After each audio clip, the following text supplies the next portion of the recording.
अनेक फादर्सचं मेन्शन केलेलं आहे, अनेक पिताचं वर्णन आपण पवित्र शास्त्रामध्ये आपण वाचतो आणि त्याच्या जीवनातून थोड्या गोष्टी ज्या आपल्याला शिकायला मिळतात पित्यांसाठी, ते आज आपण थोड्या वेळ मनन करूया. आणि काही जबाबदाऱ्या लेकरांना सुद्धा परमेश्वराचं वचन सांगतं, ते पण आज आपण थोड्या वेळ आपण पाहूया. म्हणून सर्व पितांना पुन्हा एकदा हॅपी फादर्स डे. देवबाप आपल्याला आशीर्वादित करो आणि तुमचे काम, तुमचे श्रम आणि तुमचे सर्व कार्य परमेश्वर जाणतो आणि परमेश्वर तुम्हाला आशीर्वादित करो. पहिला वडील जो आपल्याला पवित्र शास्त्रामध्ये सापडतो, त्याच्यातून आपण काही गोष्टी शिकूया. लूका सुवर्तमान याचा 15वा अध्याय आणि 17 ते 20 मध्ये आपण उधळा पुत्राचा जे दृष्टांत वाचतो. लूका सुवर्तमान 11वा अध्याय, 15वा अध्याय आणि 11 पासून पुढं उधळ्या पुत्राचा दृष्टांत आहे. त्याच्यामध्ये वडील आहे, त्याचा वडील आहे आणि याच्यातून बऱ्याचशा गोष्टी आपण पाहू शकतो. पण एक गोष्ट जी त्या वडिलाने आपल्या पुत्राबद्दल सांगितली किंवा दाखवली, ती आपण पाहूया. 15वा अध्याय आणि 17 ते 20 वचनामध्ये असं लिहिलेलं आहे की नंतर तो शुद्धीवर येऊन म्हणाला, माझ्या बापाच्या घरी कितीतरी मोलकऱ्यास भाकरीची रेलचेल आहे आणि मी तर येथे भुकेने मरतो आहे. मी उठून आपल्या बापाकडे जाईन व त्याला म्हणेन, बाबा, मी स्वर्गाविरुद्ध व तुमच्या विरुद्ध पाप केले आहे. आता तुमचा मुलगा म्हणून घेण्यास मी योग्य नाही. आपल्या एका मोलकऱ्याप्रमाणे मला ठेवा. मग तो उठून आपल्या बापाकडे गेला. तो दूर आहे तोच त्याच्या बापाने त्याला पाहिले आणि त्याला त्याचा कळवळा आला आणि धावत जाऊन त्याने त्याच्या गळ्यात गळा घालून त्याने त्याचे मुके घेतले. म्हणून यावेळेस आपण पाहतो या ठिकाणी की उधळा पुत्र आपल्या वडिलांना आपल्या हिश्श्याची संपत्ती मागून निघून जातो आणि जाऊन आपल्या ऐशोआरामात तो आपलं जीवन घालवतो. परंतु एक दिवस असा येतो त्याच्या जीवनामध्ये की सर्व काही त्याच्या हातात काहीच राहत नाही. त्याचे मित्र त्याला सोडून जातात, त्याला खायला सुद्धा मिळत नाही आणि डुकरांच्या त्या जागेपर्यंत तो पोहोचतो. ही सर्व जी घटना त्याच्या जीवनामध्ये झाली, त्याच्यामध्ये कारण हे होतं की तो आपल्या वडिलांना म्हणतो की बाबा, मला माझ्या जो वाटा आहे त्याच्या तो माझा वाटा देऊन द्या, माझ्या मिळकतीची वाटणी तुम्ही करा.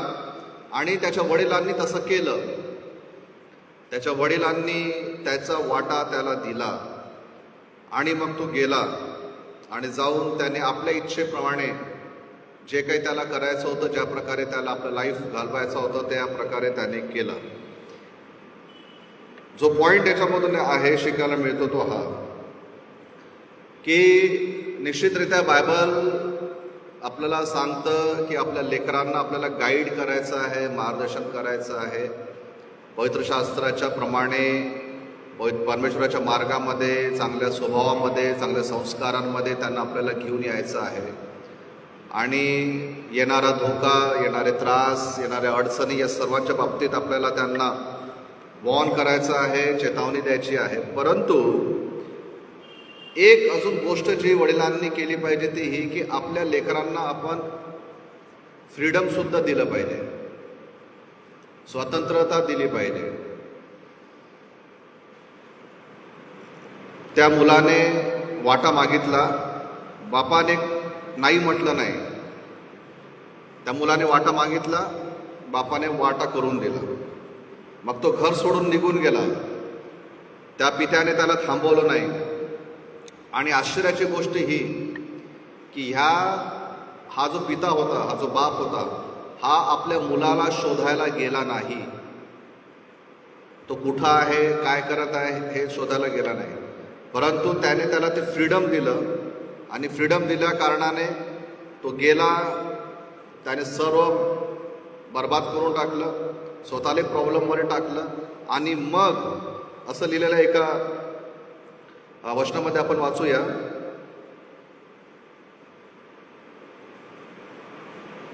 पहिलं लूका सुवर्तमान याचा 15वा अध्याय आणि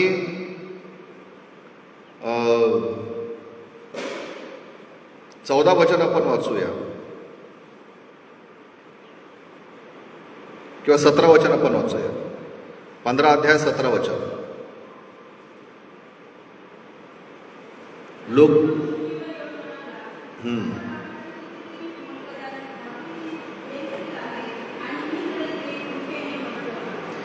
इथं एक वाक्य आहे, 17 अध्यायाचं आहे, 17 वचन जे आहे त्याची सुरुवात सुंदर आहे. नंतर तो शुद्धीवर येऊन म्हणाला. है ना, हिंदीमध्ये शायद ऐसा लिखा है कि जब वो अपने आप में आया, आपे में आया. है ना, इंग्लिशमध्ये असलेलं आहे की when he came back to census.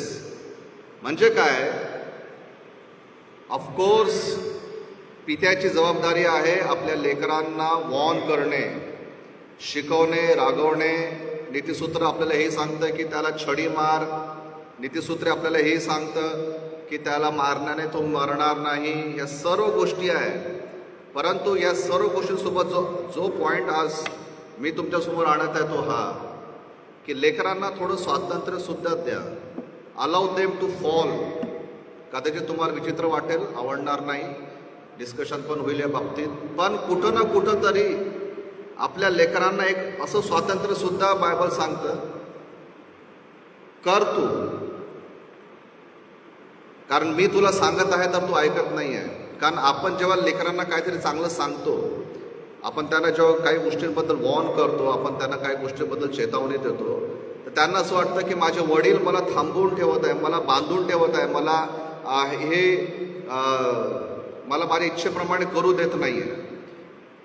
माझं एक ऑब्झर्वेशन असं आहे,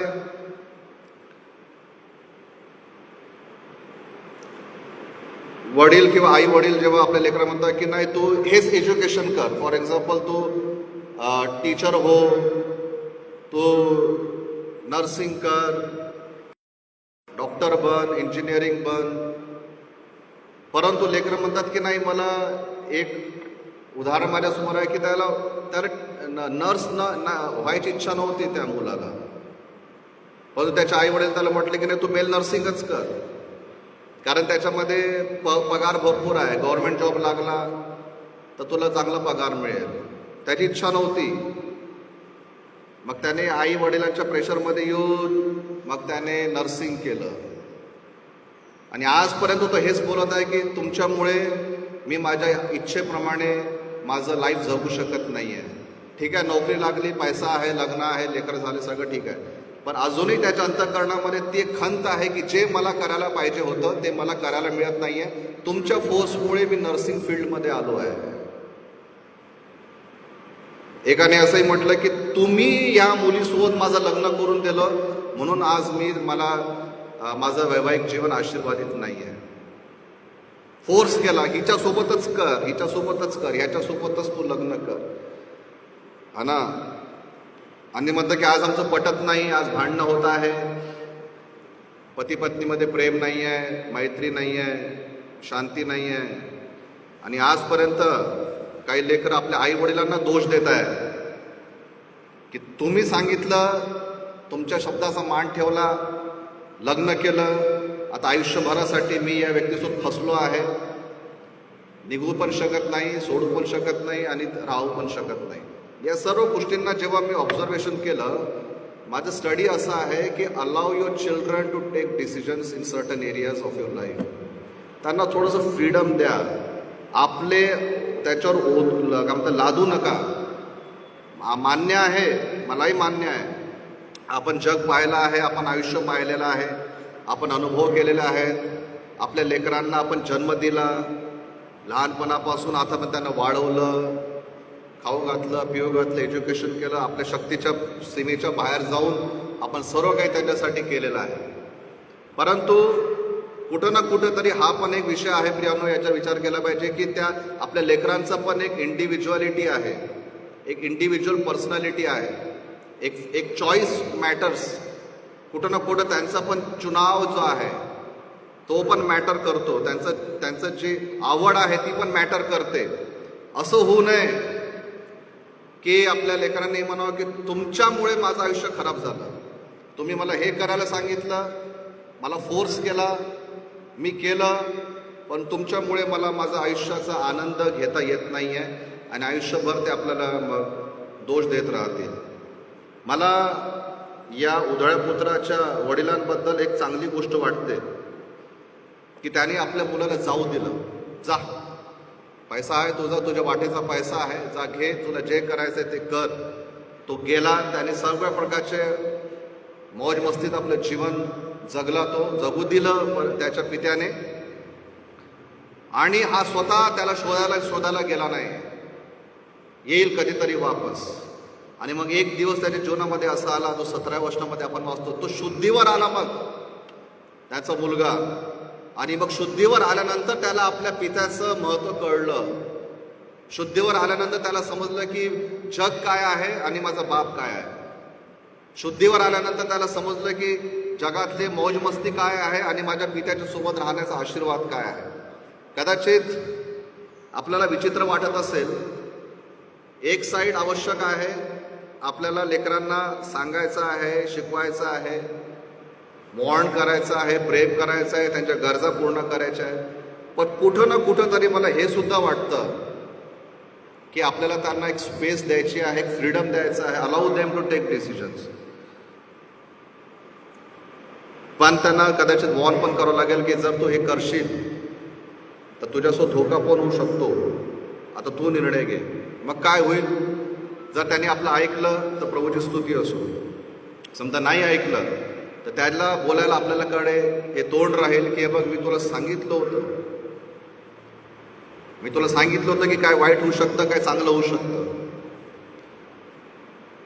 आता जे काही तुझ्या जीवनामध्ये परिणाम आलेले आहेत ना, हे माझ्यामुळे नाही आहे, हे तुझ्या स्वतःमुळे आहेत. म्हणून ते निर्णय घेण्याची, ते विचार करण्याची स्वतंत्रता, ती जागा प्रियानो आपण आपल्या लेकरांना दिली पाहिजे, असं मला वाटतं. आणि या पवित्र शास्त्रामधून असं आपल्याला पाहायला मिळतं. पहिली. दुसरी गोष्ट, जर आपण पहिला शमूएल याचा 16वा अध्याय, मी पॉइंट्स पुढे नेत आहे, आगे पुढे कर रहा हूं.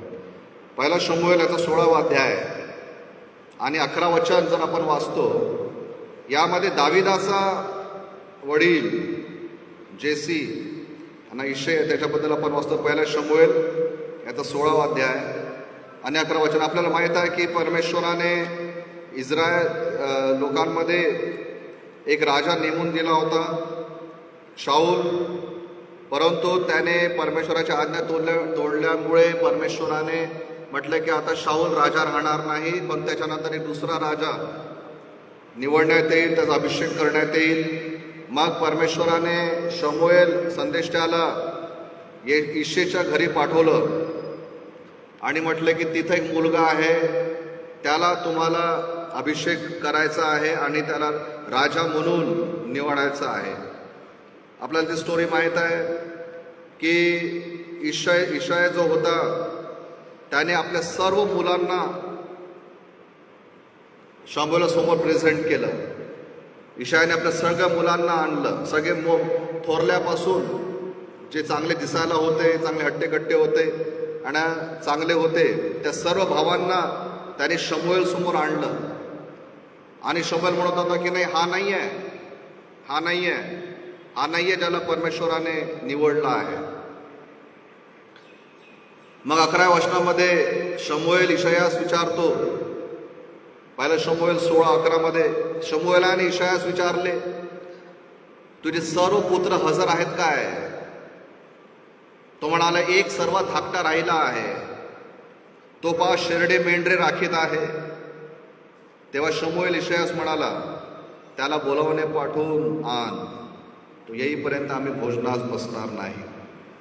एक गोष्ट जी मला या ठिकाणी दिसून पडते ती ही, इशाया जो होता याला वाटलं की शमूएल राजा शोधत आहे आणि राजा शोधण्यासाठी सगळ्यात चांगला मुलगा कोण राहील? माझा थोरला मुलगा, वेल बिल्ट असेल, फिजिकली बुद्धिमान असेल, घरातले जबाबदारी उचलत असेल, थोरला मुलगा. परंतु परमेश्वराने त्याला निवडलं नव्हतं. बरं, तो नाही तर दुसरा, तो नाही तर तिसरा, असं करत करत त्याने सगळ्या लेकरांना तो समोर आला. त्याला हे वाटलं, त्या वडिलाला, दावीद काय करेल, दावीद कसा काय राजा होऊ शकतो? दावीद काय करत आहे? दावीद तर त्या जंगलामध्ये बसून आपले शेरडे मेंढरे तोच राखीत आहे. तो तर तिथं बसून गाणे गात राहतो, तिथं बसून तो देवाची स्तुती करत राहतो. लहान आहे, वय कमी आहे, त्याला काही दुसरं काम येत नाही, त्याला काय समजणार हा काय राजा बनू शकतो का? त्याचं बॉडी पहा, तरुण मुलगा आहे, कोवळा मुलगा आहे, फिजिकली वेल बिल्ट नाही आहे. काम कोणतं करतो? शेरडे मेंढरे सांभाळतो. काम काय करत आहे? हे साधारण काम करत आहे. घरातले काय मोठ्या मोठ्या जबाबदाऱ्या दावीद तर पूर्ण करत नाहीये, म्हणून हा राजा होऊ शकत नाही, याला जंगलातच राहू द्या. परंतु शमूएलाने विचारलं, अजूनही मुलगा आहे का? मग तो म्हणतो की आहे, तो धाकटा मुलगा आहे, तो जंगलामध्ये शेरडे मेंढरे तो राखीत आहे. कुठं ना कुठं तरी मला इशायामध्ये आपल्या लेकरांबद्दल पार्शलिटी दिसते. मोठा राजा होऊ शकतो, लहाना नाही होऊ शकत. पण तो परमेश्वराने मोठ्याला निवडलं नव्हतं, परमेश्वराने त्या धाकट्याला निवडलं होतं, दाविदाला निवडलं होतं. म्हणजे काय? Don't show partiality to your children. सध्या त्यांच्या लाईफस्टाईलला पाहून हे नका म्हणू की हा काहीच नाही करू शकत. त्यांच्या जीवनाकडे पाहून हा लहान आहे, काही करत राहतो, उड्या मारत राहतो, काही बोलतो, मस्तीस खूप करतो, कधी झाडावर चढतो तर कधी कुठं घुसतो, काय माहीत काय करताय, हा काय बनणार आहे आपल्या जीवनामध्ये, अशा परंतु दुसरा खूप चांगला आहे, चांगला अभ्यास करतो, व्यवस्थित राहतो, सकाळी उठतो, सगळे कामं करतो, काही काम सांगितलं तर बरोबर करतो. ये जरूर बढ़ेगा, ये जरूर आगे जाएगा. ये दूसरा तो कोई काम कर, ये तो पता नहीं इसका क्या होने वाला है. काय माहीत परमेश्वराने त्यालाच निवडलं असेल. काय माहीत जिसको हम इनकार कर रहे हैं, काय माहीत ज्याला आपण बेकार समजत आहे, ज्याला आपण अयोग्य समजत आहे, परमेश्वर त्याच व्यक्तीला राजा बनवणार आहे, परमेश्वर त्याच व्यक्तीला वर आणणार आहे. आणि म्हणून एका वडीलच्या दृष्टिकोनामध्ये प्रत्येक लेकरांचं इक्वल इम्पॉर्टन्स असलं पाहिजे. दिवस बदलतात, स्वभाव बदलतो, अनुभव येतात, मॅच्युरिटी येते, बरंच काही होतं. परंतु आपण कधीही आपल्या लेकरांमध्ये तो भेदभाव दाखवू नये, कारण काय माहीत परमेश्वराने कोणाला निवडलं आहे. आणि पहिला प्रॉडिगल सन, तर वडील आपल्याला हे शिकवतं की गिव देम सम स्पेस, काही फ्रीडम द्या त्यांना, निर्णय घेण्याची थोडी त्यांना स्वातंत्र्यता द्या. दुसरी गोष्ट, आपल्या लेकरांच्या स्वभावाकडे पाहून एका पित्याने त्याच्यासोबत पार्शलिटी करू नये. तिसरं, इयोबाच्या जीवनातून आपण वाचतो. पहिले इयोबाचे पुस्तक याचा पहिला अध्याय आणि 5व्या वचनामध्ये इयोबाचं खूप चांगलं सवय होती, आपल्याला माहीत आहे. इयोबाबद्दल साक्ष अशी आहे की इयोब एक धर्मी पुरुष होता आणि 5 वचनामध्ये असं लिहिलेलं आहे की त्याचे सगळे लेकरं आळीपाळीने घरी भोजन समारंभ करत असत. 4 वचनामध्ये आपण वाचतो, सगळे एकत्र होऊन पार्टी करायचे. इयोबाचे लेकरं, फॅमिली गॅदरिंग व्हायची, त्याच्यामध्ये पार्टीज व्हायच्या. मग 5 वचनामध्ये असं लिहिलेलं आहे की हे भोजन समारंभ आटोपल्यानंतर इयोब त्यांना बोलावून आणून त्यांची शुद्धी करी. तो प्रातःकाळी उठून त्या सर्वांच्या संख्ये इतक्या बलीने हवन करी, कारण तो म्हणे की न जाणो माझ्या पुत्रांनी पाप केले असेल आणि आपल्या मनाने देवाचा वैर केला असेल, असा इयोबाचा नित्यक्रम असेल. हू वॉज जोब? इयोब आपल्या लेकरांसाठी मध्यस्थी करणारा पिता होता. जेव्हा त्याचे मित्र, त्याचे लेकर एकत्र यायचे आणि पार्टी करायचे, त्यात इयोबाला असं वाटत असेल काय माहीत यांनी काही पाप केलं की काय, प्रभूचा अवहेर केला की काय. म्हणून तो असं लिहिलेलं आहे की सर्वांच्या संख्ये इतक्या बलीचे हवन करी. म्हणजे काय? इंडिव्हिज्युअल सॅक्रिफायसेस तो द्यायचा. म्हणजे काय? आजच्या काळामध्ये आपण सॅक्रिफाईस तर करत नाही, बळी तर आपण देत नाही, पण individual prayer with same fervour, with same झील, 2 असो, 1 असो, 3 असो लेकरं, इंडिव्हिज्युअल नाव घेऊन त्यांच्यासाठी इंडिव्हिज्युअली त्यांच्या जीवनाप्रमाणे प्रार्थना करणे हे पित्याचं कर्तव्य आहे. संख्ये इतक्या, त्याचे किती लेकर, 10 लेकर होते ना, त्यांच्या संख्ये इतका तो बली करत असे. आज आपली जे पण लेकरं आहेत, 1 आहे 2 आहे, आपण त्यांच्या संख्येप्रमाणे म्हणजे इंडिव्हिज्युअल परमेश्वरासमोर आपण त्याच्यासाठी आपण हाक मारली पाहिजे.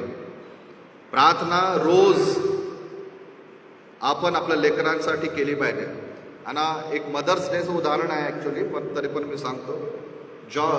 जॉन वेस्ली मेथडिस्ट चर्चचे फाउंडर, त्याच्यामधून मग आपण फ्री झालो. आणि मेथडिस्ट चर्चचे फाउंडर जॉन वेस्ली आणि त्यांची आई, मला असं वाटतं त्यांना 14 लेकरं होते. आणि असं लिहिलेलं आहे, कदाचित आकडा मागे पडवू शकतो, मला एक्झॅक्ट आठवत नाही, पण भरपूर लेकरं होते. परंतु असं लिहिलेला इतिहास हा सांगतो की सुसान्ना वेस्ली, जॉन वेस्लीची आई, रोज प्रत्येक लेकराच्या डोक्यावर हात ठेवून प्रार्थना करत असे. आता हे तर आईचं उदाहरण झालं म्हणा, पण एक एक्झाम्पल आपण घेऊ शकतो की वडील सुद्धा आपल्या लेकरांसाठी रोज इंडिव्हिज्युअली प्रार्थना केली पाहिजे. जर आपण जुन्या करारामध्ये उदाहरण वाचतो, याकोब आणि उत्पत्तीचं पुस्तक याचं 49वा अध्याय आणि 1 ते 27 मध्ये आपण असं वाचतो की याकोबाने आपल्या 12 लेकरांच्या डोक्यावर हात ठेवून त्यांना आशीर्वाद दिला. त्याने 12 लेकरांना बोलवलं आणि त्यांच्यावर हात ठेवून याकोबाने त्यांना आशीर्वाद दिला.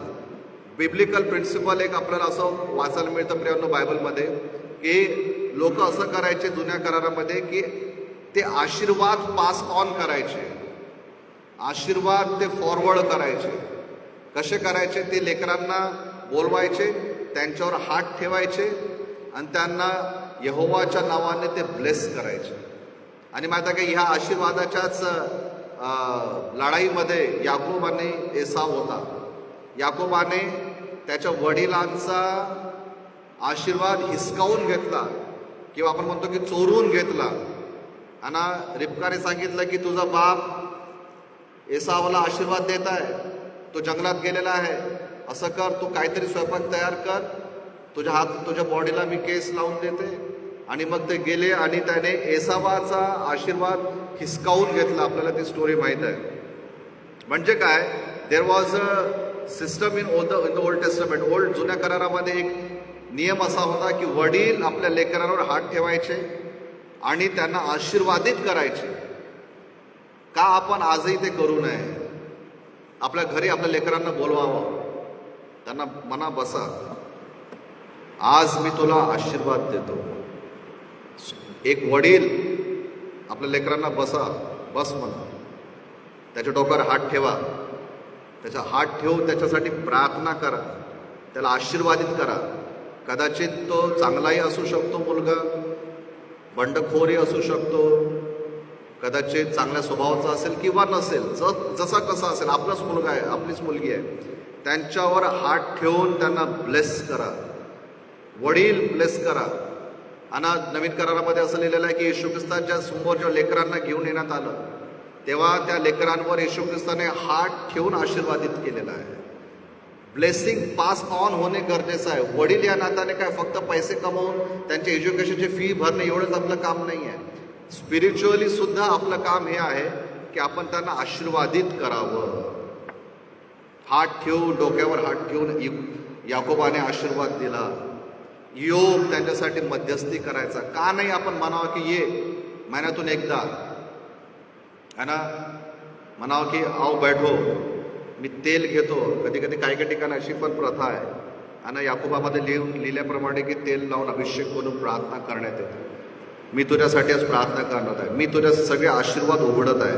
आणि माझा विश्वास आहे की जर आपण असं करू तर आपल्या लेकरांवर वडिलांनी दिलेले आशीर्वाद जरूर दिसून पडतील. आणि हे सर्व करत असताना आपल्याला हे पण विसरायचं नाही आहे की परमेश्वर आपला स्वर्गीय पिता आहे आणि आपल्या सर्वांचा तो स्वर्गीय बाप आहे. मत्ते 7 मध्ये आपण वाचलं आणि इब्री लोकासपत्र 12व्या अध्यायामध्ये आपण वाचतो की पिता परमेश्वर आपला स्वर्गीय बाप आहे. या कारणाने तो बरेचदा आपल्याला ताडणासुद्धा देतो, शिक्षासुद्धा देतो.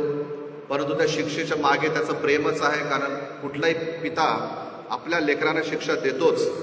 स्वर्गीय परमेश्वर पिता, परमेश्वर या जगाचा सृष्टीकर्ता, तुमचा आणि माझा बाप आहे, स्वर्गीय पिता आहे. आणि असं म्हणतात की God has no grandchildren. आणि परमेश्वराला नातवंड नाहीत, सगळेच त्याचे लेकरं आहेत. आणि God has no grandchildren. भैयांनो, हे पण आपल्याला आठवण करायची आहे की परमेश्वर आपला स्वर्गीय पिता आहे.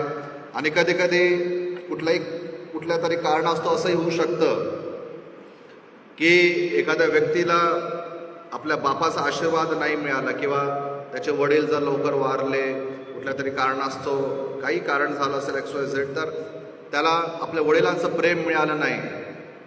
तर स्तोत्र 68:5 वचनामध्ये असं लिहिलेलं आहे की he is the father to the fatherless. है ना, ज्यांच्याकडे पिता नाही अशांचा पिता परमेश्वर आहे. कधी कधी काही कारणास्तव होतं की पिता राहत नाही, आणि तर त्यांची मृत्यू झाली आहे किंवा निघून गेल्या, जे काही कारण असेल.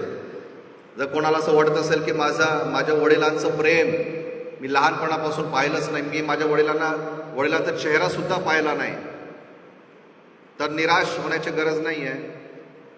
स्तोत्र 68:5 मध्ये असं लिहिलेलं आहे की परमेश्वर पितृहीनांचा पिता आहे. ज्यांच्याकडे पिता नाही त्यांचा तो पिता आहे. आणि he is the father to the fatherless. कधीच कोणी हे म्हणू नये की माझ्या डोक्यावर माझ्या वडिलांचा हात नाही. जरी शारीरिक वडिलांचा हात नसेल तरी स्वर्गीय पिताचा हात तुमच्या डोक्यावर आहे. आणि कधी हे नका म्हणू की मी अनाथ आहे, कधी हे नका म्हणू की माझे वडील नाही राहिले की माझे वडील चालले गेले, मी लहानपणापासून माझ्या वडिलांचा चेहरासुद्धा पाहिला नाही. असे विचार येत असतील तर ते विचार काढून टाका. वचन हे सांगतं की आपला परमेश्वर आपला स्वर्गीय पिता आहे, पितृहीनांचा तो पिता आहे, आणि त्याच्यावर आपली प्रियांनो नजर आहे. शेवटची गोष्ट ही म्हणजे एक दोन गोष्टी लवकर आपण सांगूया की जर हे सर्व गोष्टी आहेत तर वडिलांनाही काहीतरी देण्याची गरज आहे. जे लेकरं आहेत त्यांच्यासाठी आहे की आपण पाहतो की जेव्हा डेथ होते एखाद्या व्यक्तीची, मग तिथं बाळासाहेब वेळ देतात. कोणाला 2 शब्द बोलायचे असतील तर तुम्ही बोला. मग बरेचदा मग मुलगा येतो किंवा मुलगी येते, मग रडत रडत अश्रू पुसत आपल्या वडिलांचे चांगुलपणा ते त्या ठिकाणी सांगतात. मला असं वाटतं की मेल्यानंतर खूप सुंदर भाषण देण्यापेक्षा तुमचे वडील जेव्हा जिवंत आहे त्यांच्यासोबत तुम्ही बोला. मेल्यानंतर तर भाषण कोणी देणार आहे ना. आयुष्यभर बापाकडे कोणी बसलं नाही, आयुष्यभर त्याच्यासोबत बोलायला तुम्हाला वेळ नव्हता. आपल्या संसारामध्ये, आपल्या जगामध्ये, आपल्या मोबाईलमध्ये, आपल्या एज्युकेशनमध्ये, आपल्या पैसा कमावण्यामध्ये, आपल्या मित्रांमध्ये, मैत्रिणींमध्ये, आणि वडिलांनी आवाज दिला तर रुको ना, समजता नाही क्या, येताना हे असं करण्यापेक्षा, आणि मेल्यानंतर माझे वडील खूप चांगले होते, रुमाल भिजून भाषण देण्यापेक्षा असं करा. तेव्हा भाषण नाही दिलं तर चालेल, पण जोपर्यंत तुमचे वडील जिवंत आहे त्यांच्यासोबत बसा, त्यांच्यासोबत बोला, त्यांना त्यांची विचारपूस करा. बरेचदा ख्रिस्ती कब्रस्तानामध्ये आपण जातो तर तिथं पाहतो की एखादा व्यक्ती मेला आहे तर खूप सुंदर कबर सजवणार, संगमरमरचे मार्बलचे त्या कबर बनवणार, त्याच्यावर एक लाईट लावणार, नाव लिहिणार, गोल्डन वर्ड्समध्ये सर्व गोष्टी करणार. आणि तो आज जो मरून पडलाय बिचारा बाप, आयुष्यभर तुमचा चेहरा पाहण्यासाठी तो तरसून मरून पाहिला. तसं करण्यापेक्षा जोपर्यंत वडील जिवंत आहे तोपर्यंत give time to them, speak to them, talk to them. त्यांच्यासोबत बसा, त्यांच्यावर हसत खेळा, बोला, आपल्या गोष्टी शेअर करा, spend good time with them. मला माहीत आहे तुम्ही बिझी आहे, तुमच्या एज्युकेशनमध्ये बिझी आहे, तुमच्या मोबाईलमध्ये बिझी आहे, तुमच्या करिअरमध्ये तुम्ही बिझी आहे ना. कधी कधी आजकाल घरांमध्ये फार विचित्र चित्र दिसतं. एका परिवारामध्ये 5 लोक बसून आहे, प्रत्येकजण आपल्या मोबाईलमध्ये आहे ना. कोणी एकमेकांसोबत बोलत नाही. ती वेळ येण्यापूर्वी म्हणून लेकरांना, तरुणांना, लहान असो मोठे असो किंवा लग्न झालेलेही असो, जर तुमचे आईवडील जिवंत आहेत, जर तुमचे आईवडील आहेत, हयात आहेत, तर त्यांच्यासोबत वेळ घालवा है ना. आणि त्यांना टाईम द्या, विचारा. आणि तुमच्या वडिलांना तुमच्याकडून तुमचा पैसा नको, तुमच्या वडिलांना तुमच्याकडून काही नको. तुम्हा दिलेलं तुमचं शर्टही नको, पॅन्ट पीसही नको, रुमालही नको, तुमचा पैसाही नको. फक्त तुम्ही एकच त्यांना म्हणा की पप्पा मला माहीत आहे की तुम्ही आमच्यासाठी खूप काही केलेलं आहे, मला त्याची जाणीव आहे. I understand your suffering. तुम्ही केलेल्या त्यागाची जाणीव मला आहे. इतकं जरी तुम्ही आपल्या वडिलांना म्हटलं ना, उनको ऐसा लगेगा की मैंने पूरी दुनिया को प्राप्त कर लिया. काही नको. तुम्ही फक्त त्यांना हे म्हणा की मला माहीत आहे की कशा प्रकारे तुम्ही लहानपणापासून आम्हाला सांभाळलेलं आहे. आय ॲप्रिशिएट, आय ॲक्नॉलेज, मला माहीत आहे की तुम्ही केलेलं आहे. I understand you. है ना, मी समजू शकतो की तुम्ही आमच्यासाठी काय केलं. इतकं जरी तुम्ही तुमच्या वडिलांना जरी म्हटलं तरी तुमचे वडिलांना असं वाटेल की माझ्या मुलांनी मला सगळ्यात मोठं गिफ्ट दिलेलं आहे. आणि speak to them, talk to them, spend time with them. त्यांचं मेहनत ॲप्रिशिएट करा. म्हणा की नाही मला तुमची या सर्वांची जाणीव आहे. वडिलांबद्दल एक गोष्ट म्हणून मी क्लोज करीन. माझं एक ऑब्झर्वेशन असं आहे, कदाचित चुकीचं असेल, मी ब्लेम करत नाही, maybe I am wrong, पण माझं ऑब्झर्वेशन असं आहे, पुन्हा एकदा म्हणेन maybe I am wrong, पण माझं ऑब्झर्वेशन असं आहे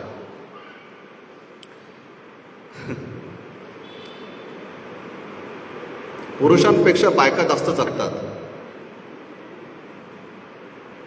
मी कोणाला काही म्हणत नाही आहे, पण माझं ऑब्झर्वेशन असं आहे की पुरुषांपेक्षा बायका जास्त जगतात.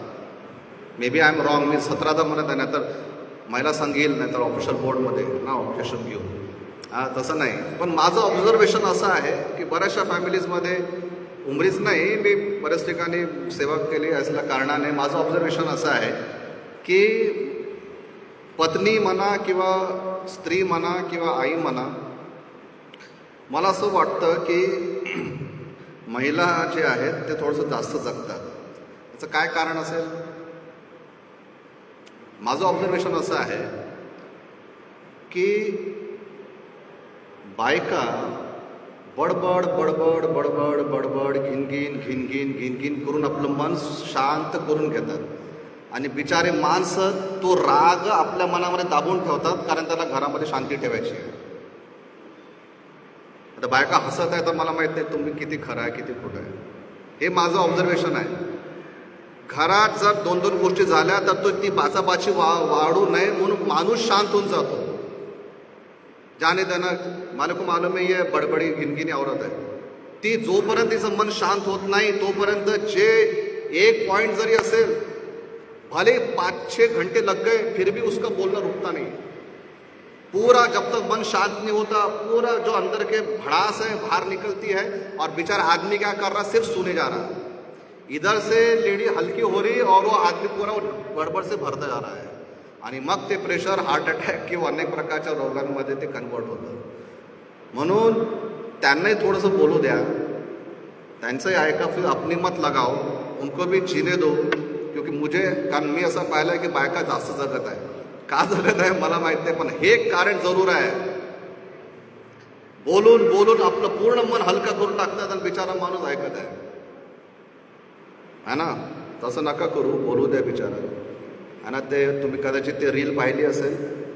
एक बार नाही का, एका डॉक्टरकडे एक कपल जातं आणि म्हणतं की डॉक्टर साहेब, ती पत्नी म्हणते की यांना जी तब्येत ठीक नाही आहे, यांना झोप येत नाही, यांना त्रास होत आहे, यांना असं त्रास आहे. तर डॉक्टर म्हणतात ठीक आहे, हे झोपेच्या गोळ्या आहेत, तुम्ही घेऊन जा.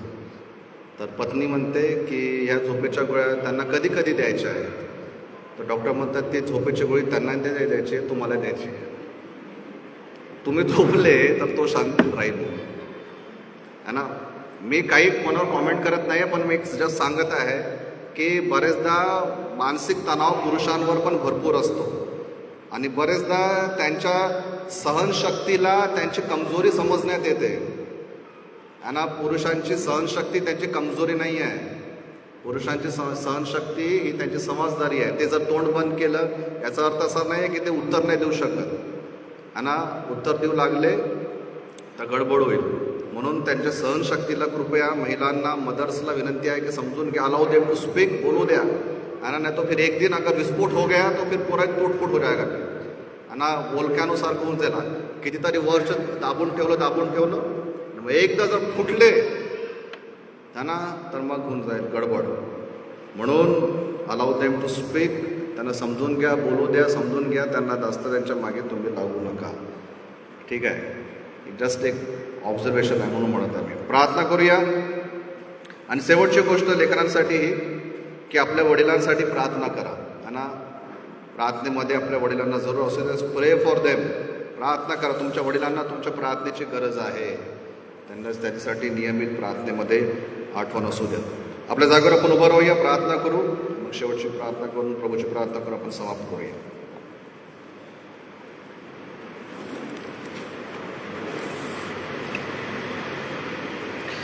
जिवंत देव बापा, आम्ही धन्यवाद देतो प्रभू. आम्ही तुझी स्तुती, आराधना, जय जयकार करतो या सकाळच्या वेळेला प्रभू. आज फादर्स डेच्या निमित्ताने पिता तुझ्या वचनाचं अध्ययन करण्याची संधी तू आम्हाला दिलीस. आणि प्रभू, जे आशीर्वादाचे वचन, प्रार्थना आणि चांगले वचन लेकरांद्वारे आम्ही ऐकले, प्रार्थना ऐकली पिता परमेश्वर, गिफ्ट आहे, त्या सर्वांसाठी आम्ही धन्यवाद देतो पिता. पुन्हा एकदा आम्ही सर्व पितांना तुझ्या हातात समर्पित करतो. तुझा आशीर्वाद हात त्यांच्यावर असू दे. आणि जे पिता आज आम्ही वचन ऐकलेलं आहे, वडिलांची जी जबाबदारी आहे ती पार पाडण्यासाठी वडिलांना मदत कर प्रभू. आणि घरच्याही लोकांना, लेकरांना, सर्वांना मदत कर प्रभू की त्यांनी आपल्या घरच्या व्यक्तीचा, वडिलांचा प्रभू त्यांनी मान ठेवावा पिता. त्याच प्रकारे आम्ही धन्यवाद देतो की तो आमचा स्वर्गीय पिता आहे, तो आमचा बाप आहे, सदैव तो आमच्या सोबत आहे. आम्हाला स्वतःला आमचं भलं कळत नाही प्रभू, पण तुला आमचं भलं आमच्यापेक्षा जास्त कळतं पिता. देवबापा, आम्ही धन्यवाद देतो की तू आमचा पिता आहे आणि आमच्या सर्व गोष्टींमध्ये तो आमच्यासोबत आहे. बरेचदा तो आम्हाला शिक्षा देतो, आम्हाला ते कळत नाही. आम्हाला असं वाटतं की देवबापाने मला का सोडलं, पण परंतु आज आम्ही ती समज मागतो की त्या शिक्षेमागेही लपलेलं तुझं प्रेम आम्ही समजावं आणि तुझ्यावर आम्ही सदैव विश्वास ठेवत राहावा. मान महिमाने गौरव आम्ही तुला देतो. तारणारा परमेश्वर ख्रिस्त याच्या पवित्र आणि सामर्थ्य नावाने पिता मागतो म्हणतो एक. आमेन, आमेन. हे आमच्या स्वर्गातील बाबा, तुझे नाव पवित्र मानले जाओ, तुझे राज्य येऊ, जसे स्वर्गात तसे पृथ्वीवरही तुझ्या इच्छेप्रमाणे हो. आमची रोजची भाकर आज आम्हास दे, जसे आम्ही आपल्या ऋणासून सोडिले तसेच तो आमची ऋणी आम्हास सोड, आणि आम्हास स्पर्शेत आणू नकोस तर आम्हास वाईटापासून सोडेव. कारण की राज्य, सामर्थ्य आणि गौरव ही सर्व काळ तुझीच आहे. आमेन. आता आमच्या देवबापाची प्रीती, परमेश्वर ख्रिस्ताची कृपा आणि पवित्र आत्म्याची सहभागिता आम्हा सर्वांबरोबर आणि विशेष करून आज सर्व फादर्ससोबत सदैव असो. आमेन. वंद्य देवा परात्मा